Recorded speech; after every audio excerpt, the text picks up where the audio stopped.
ए नवदास हत्याकांड घटना जो सनसनी तथ्य आसी आपण मूलरू बहु तथ्य को बाहर करिसंती अनेक कागज पत्र या भितर जाइसंती चार्जशीट 543 पृष्ठार क्राइम ब्रांच रो चार्जशीट को मध्य आपण देखिसंती गतकाली जो सुनानी बेले जो तथ्य सामना को आसुची ये तथ्य सांघातिक दिगाड़ी को आंगुली देखौची ता होची जे को जगह गोटे लागुची जे पुलिस एथिरे षडयंत्र बा या पचरे कौनसी एक व्यक्ति को सुरक्षा दबा पाई पुलिस भरपूर प्रयास करची आ गतकाली जो आपण वकील सहित मध्य कथा होइतले नरेश नायक सहित गतकाली कोर्ट रूम रे कोन हेची आ ये जो बयान रेकॉर्ड करिछि कि नाही काहे की करी ना ए बाबद रे संपृक्त आईनजीवी कौन कहवा कथा आपण ए घटना किभली भाव देखिछ सुरेंद्र बाबू देखो सत्य बाबू नव किशोर दास जने कैबिनेट मंत्री थिले एवं तांकर मर्डर काहे के हला वर्तमान सारा ओडिशा चाहि बसिछि जेहेतु कन्स्पिरेसी दिग प्रति पुलिस मूलर तदन करिनी काहाको बंचे पाई चेष्टा करिछि किंतु म एथि गोटे रिकैप करबा पे चाहूची जनवरी 29 तारिख ता टाइमलाइन कोन थिला ठीक 12:15 रे गांधी छक पाखरे अभियुक्त गोपाल दास नवकिशोर दास को फायरिंग करथिला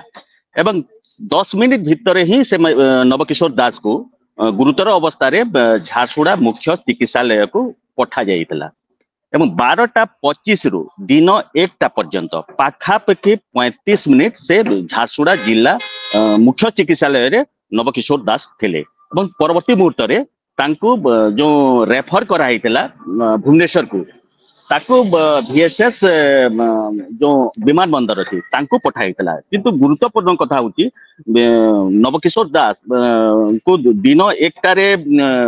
VSS एयरपोर्ट को पहुंचा जितला किंतु एयरलिफ्ट करा जितला दिन 2:10 रे तो एबे सबुतो बड़ कथा हैला जे नवकिशोर दास जो 12:25 रु दिन 1टा भितरे जो BHS रे थिले तांको कोन चिकित्सा करा जितला जेतु आमे ही प्रथम खुलासा करथिला जे ECG रिपोर्ट जे भी देखिले जो डॉक्टर भी देखिले से जानि परिबो जे नवकिशोर दास से स्पॉट रे ही तांकर मृत्यु हितला एवं परवर्ती मुहूर्त रे जोटा पोस्टमार्टम रेले से यार खुलासा करा जायछि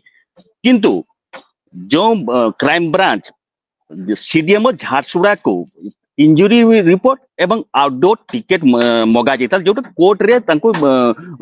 जमा करबा पाए किंतु आउटडोर टिकेट देखिले निश्चित भावे अनेक गुरुतर प्रश्न सृष्टि करूची जेहेतु आउटडोर टिकेट रे केवल रेफर ही करा जायछि रेफर केवल लिखा जायछि नवकिशोर दास कर से दिन तांकर बीपी केते थिला पल्स केते थिला कोन ट्रीटमेंट करा जायता किछि लिखा हेनी तो गतकाली जेहेतु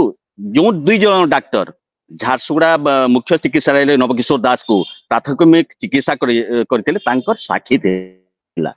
किंतु एथे सबतो बड़ प्रश्न हैला जेतु आपण आगरु कहि सारिचंती पुलिस जहा जहा को साक्षी रहउची तांकर 161 स्टेटमेंट रेकॉर्ड करथाय किंतु संपृक्त दुई जन डॉक्टरकर 161 स्टेटमेंट रेकॉर्ड करिनी तो गुडाए तमने जो गोपाल दास कर वकील नरेश नायक